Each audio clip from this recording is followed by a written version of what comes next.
बुचिया के हाथ देखी तो एक आगे पीछे के तनी बताई। अरे बुचिया तो बिया बड़ा सुंदर, बाकी दिल के बिया छुछुंदर। कुछो लेवे में चाहे जैसन होके, बाकी देवे में बिया समुंदर। आओ बमनी हेने आओ तो तनी तोहर हम हाथ देख ली। बम बम से उलहरी भेज दूगो मेहरी, एगो देहाती एगो शहरी, एगो भागी तो एगो ठहरी, एगो एकहरी एगो समहरी। बम बम से उलहरी। ए बाबा रउआ महात्मा है कि गेलहात्मा जी?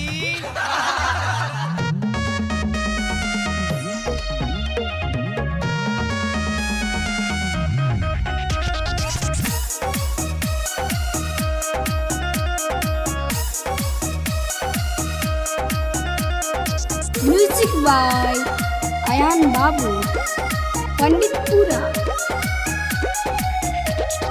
नया नया बीटियन पर साधतार जो गए मल भोग बाबा, किए हो मल भोग बाबा। नया नया बीटियन पर साधतार जो गए मल भोग बाबा, किए हो मल भोग बाबा। रहरी में चेक तू तो करतार रो गए मल भोग बाबा, किए हो मल भोग बाबा। चोली वाला बाबा की और रहरी वाला बाबा की। म्यूजिक बाय अयान बाबू, पंडितपुरा। 20 बरिस से नीचे जे आवे का दुआरी, कहे लेखी कहोई इनी करत बेनु बेमारी।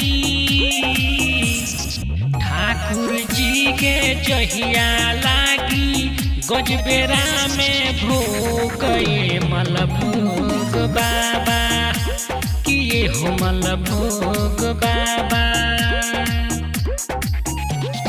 नया नया बीटियन पर साधतार जो गए मल भोग बाबा, किए हो मल भोग बाबा। उठलाली वाला बाबा की चुमलेस बाबा की। म्यूजिक बाय अयान बाबू, पंडितपुरा।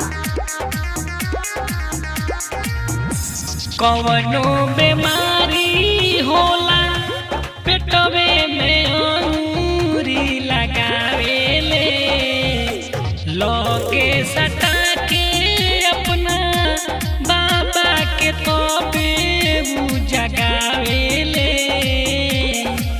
लड़की सन के खाली देखेले ना लोग मल भोग बाबा, किए हो मल भोग बाबा। नया नया बीटियन पर साधतारे जो गए मल भोग बाबा, किए हो मल भोग बाबा।